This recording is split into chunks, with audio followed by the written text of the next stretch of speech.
Welcome to Arash's World. Today we have a very special guest. We have Laura Berg, and she's going to talk about her book, Thriving Life, How to Live Your Best Life, No Matter the Cards You're Dealt, as well as other topics as well that are of interest here.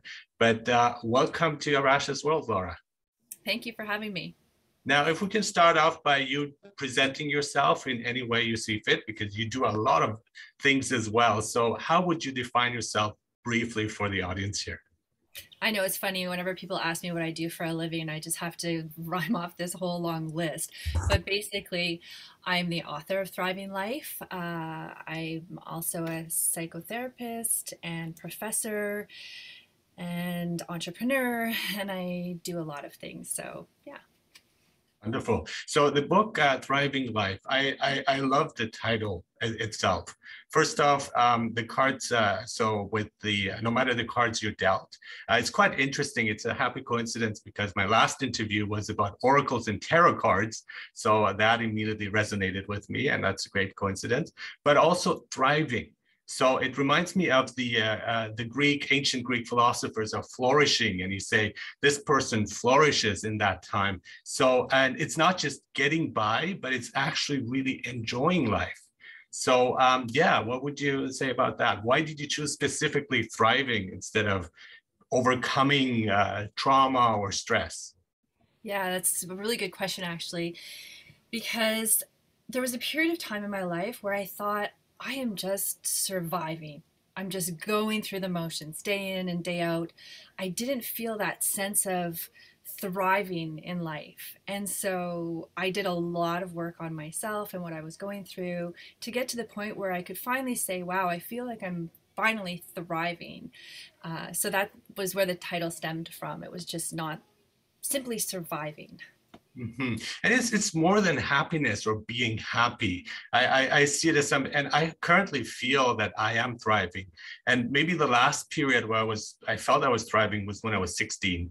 And now it's kind of like everything comes together. And at this point of my life, I'm feeling that there is so much that I can do, and there's so much that I'm going to do, and I have the confidence and as well the outlook to do so. And so a lot of it comes also because of suffering. And my motto is suffering is something that creates resilience. And with that resilience, we can really move forward. And we have the choice to move forward if we want to.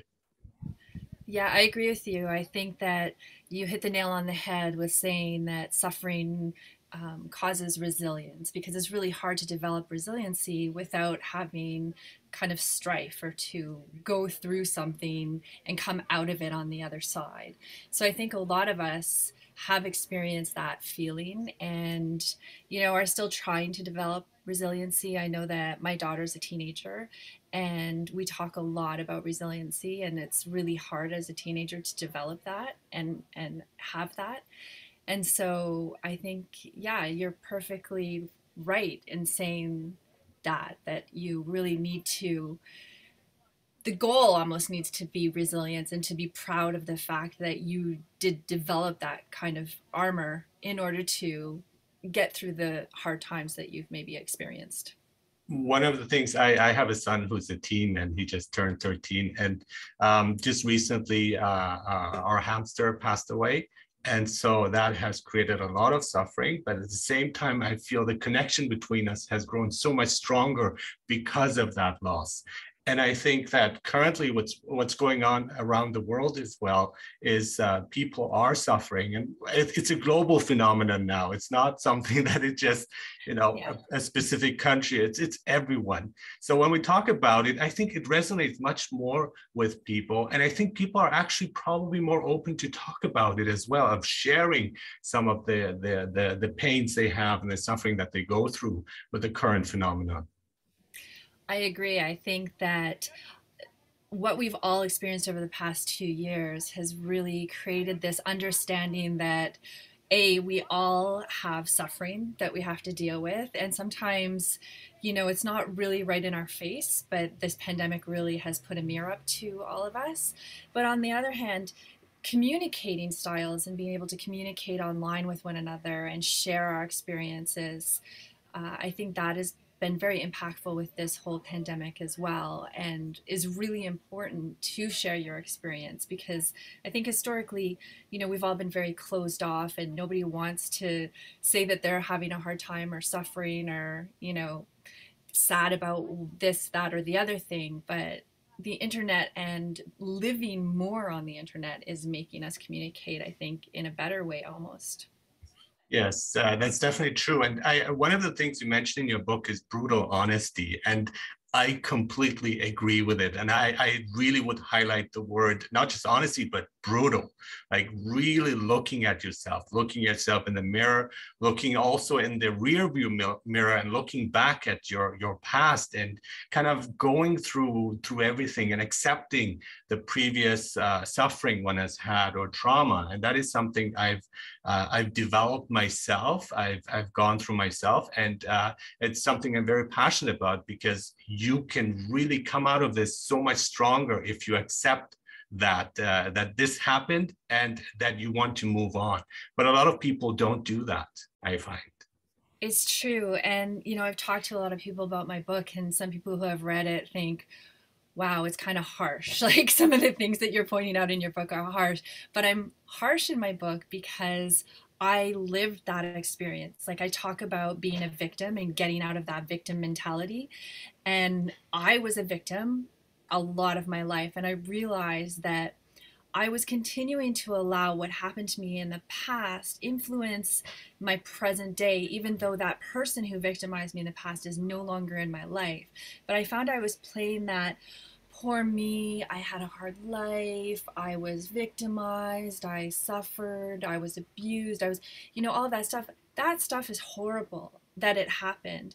But until you can recognize what you're doing as a result of those experiences that you had, and how those actions are influencing your today, you can't make any changes. So I had to step back and go, okay, I really realized that I was playing that victim card because, my father was very abusive, and I felt poor me, poor me.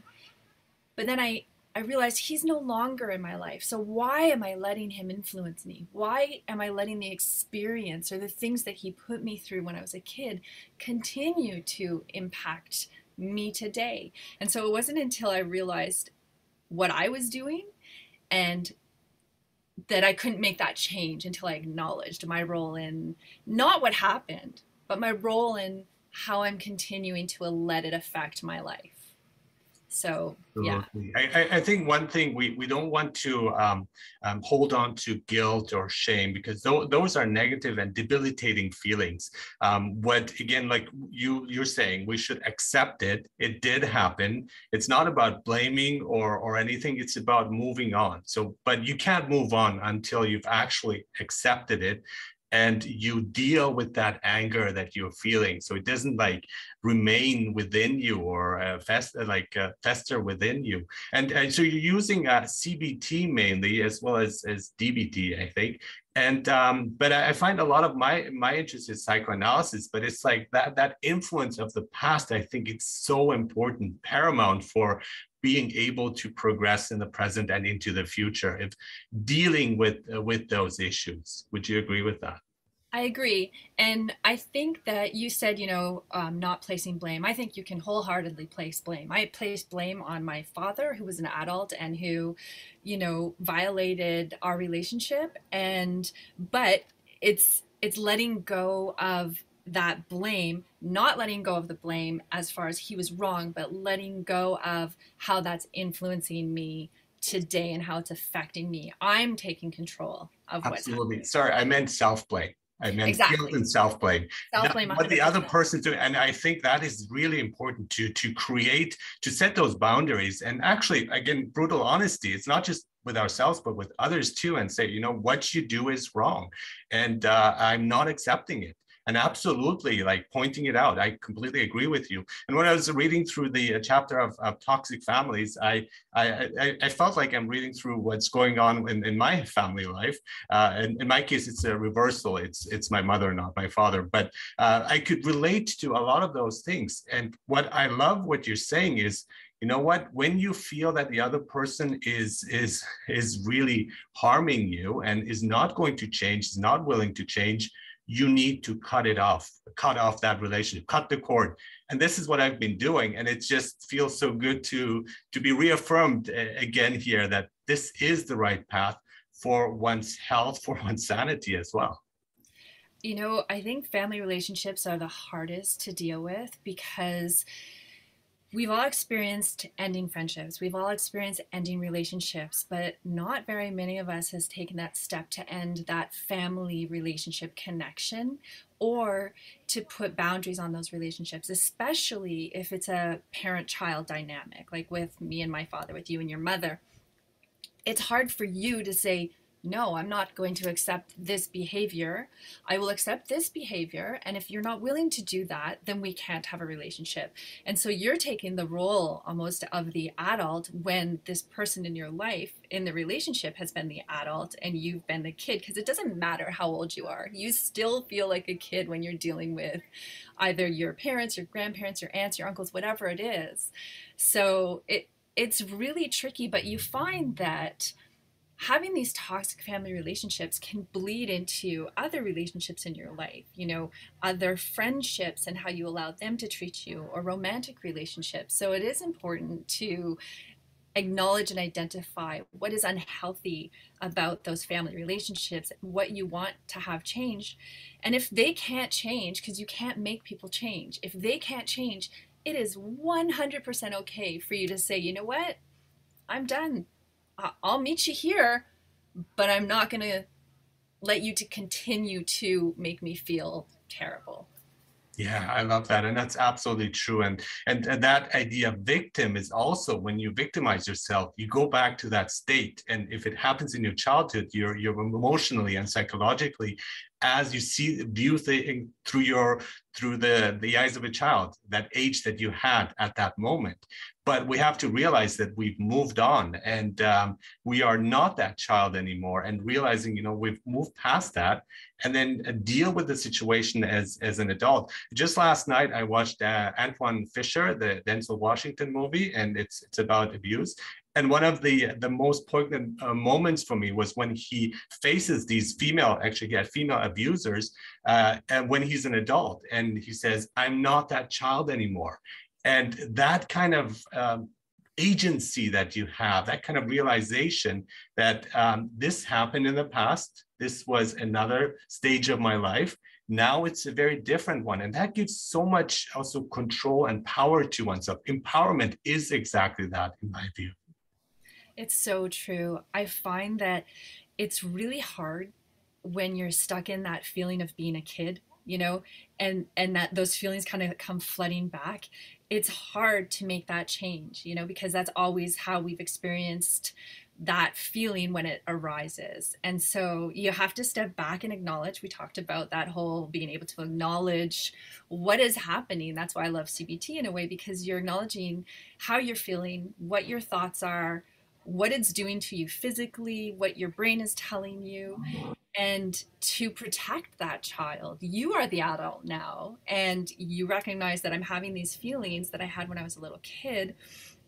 But also, I find that it's really not, it's easy to identify when you've been physically abused. That person hit me, that's abuse. That's not acceptable. But what's harder to identify and put boundaries and limits on are the words that people are using and how they're treating you. Because a lot of times people who are verbally abusive, and I'm not even talking about in a blatant way, I'm talking in that manipulative way where you're like, did you just, I think you know, where you can't really pinpoint it, but it doesn't feel good. And then that person will gaslight you because you know that they've made you feel terrible and it's affecting your mental health, but you can't necessarily pinpoint it. And when you try to, they say, no, no, no, I didn't do that. I didn't say that. Those are even harder to put boundaries on and to recognize that you're going to say, no, I'm not going to have you treat me this way or make me feel this way. I know exactly what you're talking about. I grew up with a narcissist. So that is what they're really good at. And for the longest time, you start doubting yourself, you self-sabotage yourself, and you say, no, it can't be, you ignore it. And in many cases, we do accept the abuse, but it's unwittingly. We don't realize it until we do. And then once you get to that moment, then you have a choice. And I think choice is so paramount. And choice is two ways, actually, and people forget. Choice is not just action. You can either progress or you can stagnate. You can choose to do something or choose to do nothing, because sitting on the fence is also a choice. So I think once you realize that, then we get to the issue of kind of agency, control. And then, like you're saying, change takes a lot of work. It's hard. It's not going to come easy. It is so hard. Changing, it's sometimes easy to identify, not always, because it makes it even harder when you can't pinpoint it. But then it's taking action. You know, for a long time, I was feeling certain ways, and I just let the feelings I was having dominate my psyche. And until I stopped and recognized why I'm feeling the way that I'm feeling, you can't move on. You can't change that thought process. And it's as simple as, you know, you open an email and something in that email bothers you, but you don't identify it. And then you go on about your day and you're feeling kind of blah. And you can't figure out, why am I feeling yucky? Like, I'm feeling really blue. And then that blueness kind of overtakes your whole day. But to stop and go, okay, I'm feeling blue because I opened this email and this person said this.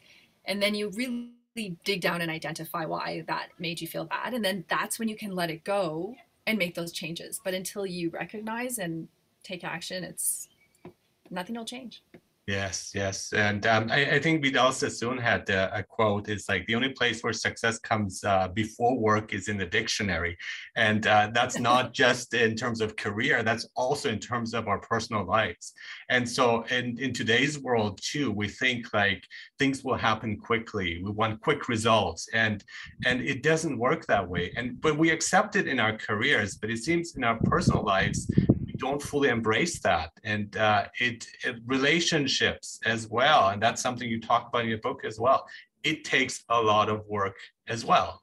Yeah, no, it definitely does. And I think, you know, a lot of the chapters in my book, they seem like very standalone chapters, and in a way they are. But I find that, you know, if you have bad relationships with your family, you have bad friendships and bad romantic relationships. Not all, but you can have a pattern, and then it does bleed into your feeling about yourself, and then as a worker, as a friend, as, you know, somebody who, do you deserve happiness, and what do you want out of your life? Like, all of these things can sort of bleed across platforms. And so yeah, in my book I definitely deal with, you know, being happy, choosing to put boundaries on relationships, choosing to protect relationships that are healthy, and even in the workforce, you know, going after things that you want and deserve, and believing that you deserve those things. Mm-hmm. And it does carry over, like you're saying. It's kind of like something that happened in your childhood, and you accepted, let's say, that verbal abuse, and then later on you accept the same verbal abuse by your partner and then by your supervisor, and it's that pattern of like not seemingly not being able to create, to set those boundaries. And it's that realization, though, that it doesn't have to go on like this. I have, again, that moment of choice, and it is small at first, at the beginning, but then the more you strengthen it, the stronger it gets, and then you stand up not only to your supervisor or your partner, but also to your past, and say, no more of this. And I've moved on. And that is, once you do that, and I found it creates so much freedom and liberty, and you can just move along much more freely and easier, and have much better relationships across the board with everyone, including yourself. It's true. And it's not always also about taking action. It's about recognizing your feelings about yourself. So I'll give you an example. I was adopted, and growing up adopted, I always felt some level of rejection. So my birth parents were able to give me away. So I felt like I was giveawayable. Then I tried to find them when I was in my early 20s. I did find them, and they told me to get lost. So again, I was rejected, and I couldn't understand that feeling. Like, why would they not want to have anything to do with me? I'm a nice person. I wrote a letter saying I just want the opportunity to thank you, and I'm successful. I don't, I'm educated. I'm not asking for money. Like, and I still couldn't understand that feeling of rejection. Wow, did I carry that through all of my relationships? Because whenever I develop a friendship, I think they don't really like me. They couldn't possibly like me. Or I'd get into a workforce and in my head, I think my colleagues, they don't really like me. My boss doesn't really like me. I'm not likable because I was rejected. And so it's easy for people to reject me. So it's not even about standing up for treatment that people are giving you. It's about being your own worst enemy and believing things that aren't necessarily true. And so those inaccurate beliefs influence how you're treating yourself, how you're allowing others to treat you, or your perception of how they're treating you. I have a similar experience here as well. And although it feels like I was adopted, but I'm not. But when I grew up in Germany, and so I did stand out there as a foreigner. And so there was like this era of not accepting you or rejecting you because you are different. And it was in a very traditional town, Nuremberg, which is again very conservative. And many times I felt that, even with friends who would say, well, we don't like foreigners, but you are different. We like you. And so I never felt at home.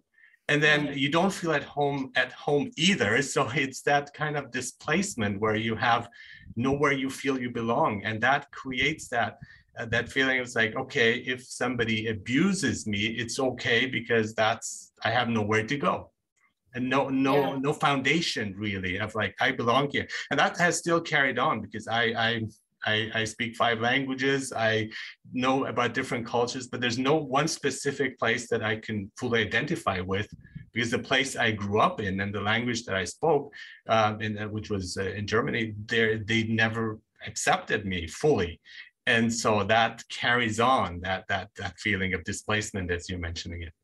Right. And then you have in the back of your mind, when you meet new people, do they think I'm some just foreigner? Are they judging me because of my accent or the way I look? Or, it's a horrible thing to carry around with you because that was how you experienced life as a kid. And now as an adult, you probably sometimes encounter people where you think, I wonder if they don't like me because I'm that foreigner, right?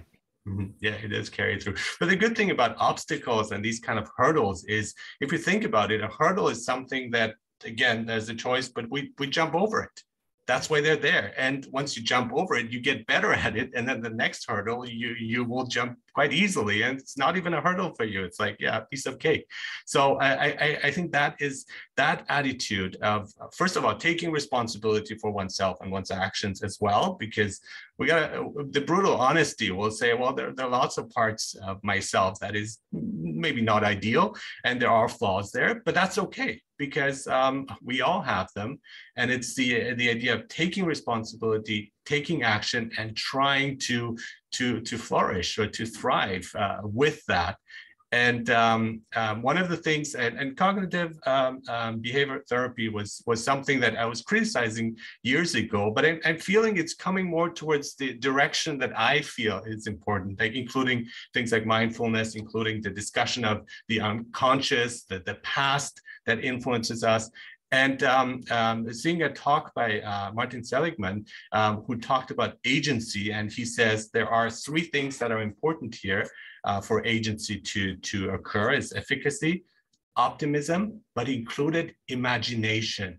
And I think that is crucial because if you don't have those 3, I can make that change. Yes, it's going to work out and things are going for the better, even though we have currently new variants and so on. We will get better and we'll get through this, right? And then the imagination, I can imagine a world where it's manageable and I'm going to thrive, actually. I'm going to succeed. Those 3 things we need to have. And it's often very hard to get to that point. Yeah, it's true. I It's funny you say that because when I was first introduced to CBT and mindfulness, I just thought, this is nonsense. Like, I know might be mindful of how you're feeling. I know how I'm feeling. What are you talking about? You know, I didn't understand. I could not wrap my brain around the fact that you're asking me to be mindful of something that is so in my face already. But then I realized it's not just understanding how you're feeling, but the thoughts that you're having around those feelings. So something happens, like you run into a friend and they kind of brush you off and go on about their day, and you think, is my friend's mad at me, they don't like me, and then you start to feel horrible. And so to be mindful of that feeling, okay, what happened? Well, I ran into my friend and she brushed me off, so I'm feeling bad because I feel like she doesn't like me. But does she not really like me? Or is maybe she running late for work? Maybe she got in a fight with her mother. Maybe she got in a fight with her husband. Whatever it is, you think of these scenarios. I don't know why she brushed me off. I don't know the real reason. So you think, well, one reason is she doesn't like me. Another reason is she's running late for work. Another reason is she got into a fight with her husband. Out of these three things that happened, what feels less bad and what feels really bad? Well, this feels really bad, and I don't know that this happened, so I'm going to let that one go. And I'm just going to assume she was running late and she didn't want to miss the subway. And it's not personal. And then by identifying that, your thoughts around your feelings, you're able to kind of let that go and start to feel better. So. Absolutely. I think we're triggered a lot. So there is a lot of anger currently in and even social media around the world. On the streets, I see a lot of frustrated people. And I understand to a large degree. But the problem is when we take it personally. And so that's when we go on the defensive and we attack back to protect ourselves. Yeah. And that creates chaos, and it gets worse. But my point is also, let's say we take everything personally, and let's say it is personal. So what? It's an opinion of a person about me. It's not necessarily true. If it's true, then we go back to the brutal honesty and taking responsibility. I have to do something about it. If it's not true, why even bother? Why even worry about it? Yeah, no, that's a really good point. And then that's when you start to think about, do I need this relationship that's making me feel bad? Like if they view me that way and it's not true, but that's how they view me, do I want them to be in my life? And it's okay to cut people off if that doesn't feel good. Exactly. Yeah. And you also are very involved in parenting, apart from having kids, but also giving advice for parents. And that's something I'm fascinated with as well. So what would be a general rule for parenting? What would make good parenting according to you? What do you think is important, essential here that we can briefly talk about? Well, I think the one thing about parenting that I've learned is that you have to figure out a way that your child can communicate with you that they are comfortable with. Because I think traditionally our parents weren't really concerned with how we were communicating with them, and we had to talk to them the way that they wanted to be talked to. What I mean by that is, my teenager, we were going through a lot of communication issues because I would go into her room and say, tell me what's the matter. And she would just like, she'd shut down. And then I realized that she needed to communicate with me over text or email because it provided a barrier for her. For me, I would never think of communicating to somebody that way, but it was what she needed at that time. So I think it's really important as a parent to understand how your child needs to be listened to and communicated with. When they're a toddler, you get down on your knees, you look them in the eye, and you talk to them in simple words so that they can understand what you are talking about. But we don't necessarily translate that action when we have teenagers. So if our teenager needs to text us, and that's a good way for them to communicate, then, you know, take that step and do that, because they'll communicate way more with you if you communicate on their level than if you expect them to communicate on your level and the way you expect your peers to communicate with you. They'll just shut down and not talk. Yes, that's very important. I think to give them space and room as well as time. So when they're ready to talk about it, but that honesty that you talk about, I accept with my son as well. And he's occasionally quite critical with things with me, and he criticizes me. And I'm thinking I could have never done that years ago. And I think might be a cultural or a generational thing, but I agree with it. I like it because in most cases he's actually right. And so I have that choice of getting upset of him pointing out a flaw within me, or saying thank you for directing my attention on this, and I will work on it. And so but also there's also the tantrums and so on where they're not right, and they do have to follow those rules. We have to put our foot down and say, you know what, no, we can't accept this. But with teens, we also have to realize they're going through tremendous change of their mind, of their body, of their feelings. And just recently, I had a talk with someone who talked about the brain growing, and it's not actually fully developed until they're young adults. So we're talking about 25. So adolescence is a better term than teen, because it continues. And that changed my perspective in many ways, that when they forget to do things, they actually do forget. It's not kind of like attacking you, a personal attack on us, on the parents, or defying us. It's that they just simply forgot. Yeah, exactly. I think that's a really good point, in that I think all parents should kind of do a bit of research on brain development, because, yeah, we're not fully formed. Our brains don't fully form until we're 25. And our emotions, we can't regulate them the way we can when we have logic and reason.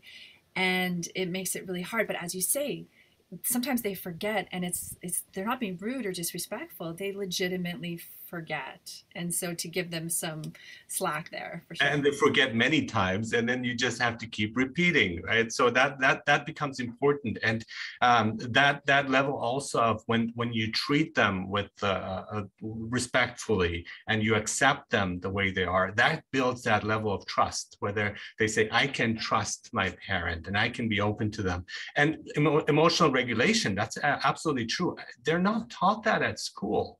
I mean, there are many things that they're taught, but I think the most vital things, the life skills, I don't think they're taught it. But it comes, again, it's our responsibility as parents to make sure that we model it at home, and then he can take it outside as well. So I think that's hugely important. And we are seeing with horrible tragedies that are happening in the United States with the shooting. And I must say that I feel good that the parents have been charged as well, the parents of this adolescent, because they're responsible too. And when you have children who are misbehaving in classrooms, a lot of the cases, we have to go back, and it's something that happens in the family, that toxic family that you're talking about, as well as I just remember the dog whisperer, Cesar Millan, who would not work with the dogs because he said the dogs are not the issue here. Right. It's their owners. And I think the same can be applied to parents. It's in many cases, probably most cases, we have to take the blame for this, and we have to do something about it.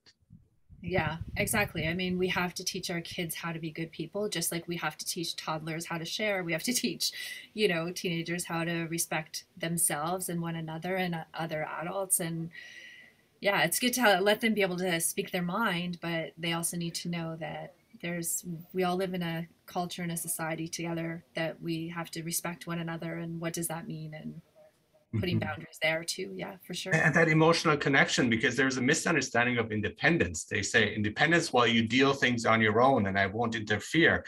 But yes, to a degree, but not when it comes to emotional regulation, to issues, to problems, to relationships. We have to work with them. They are not adults. They're not mini adults. We have to guide them. We have to communicate. So I'm frustrated by many parents who just let their kids be and don't seem to care, or don't seem to get involved with their children's lives, and or teens or adolescents' life, and or don't even know how. And that's it. They haven't been taught it as well. So that's something. Maybe there needs to be a mandatory course for all parents, like we have for driving school, that we learn the basics of how to parent effectively. I think it would be great if all schools had a course on mental health and wellness. You know, they have like eating healthy and the changes your body's going through and, you know, all of that stuff, but they don't really touch on mental health. Like to do a full-on course on that would be helpful. I think that I consider myself a very good parent and a very open parent. And, you know, I tell my daughter she can communicate to me about anything. It doesn't matter. I'm very open. But there have been times where she's having a hard time with her friends or at school or whatever. And I will say, hey, what about this? And she didn't hear me. She doesn't implement it or whatever. But she has a therapist who will say the exact same thing to her. And she'll come to me and she'll say, Mom, you know what she said? And it's like she's repeating what I just said to her, but it has more impact. So even maybe finding an adult that your child can talk to and help guide, you know, a therapist, which unfortunately we live in a society where they're not always covered and it's very expensive. Guidance counselor at school, even an aunt or uncle or cousin or what have you, just somebody else that's not mom or dad. Sometimes that can be helpful too. Yeah, and it's exactly, I've had that too. When teachers say something that I've been saying all along, and it's like, "Well, guess what? My teacher said this." Like, yeah, exactly what I'm saying too. One of the things we did, and just to switch topics a bit, one of the things we did when there was a basic lockdown, and so my son was taking online courses, so he was at home and doing school at home. And so I created I'm instructor, so I love doing that. I created my own lesson plan. And one of the things I included there, and which I was very proud of to do that, was ASL, because we decided to teach each other ASL classes through YouTube and videos.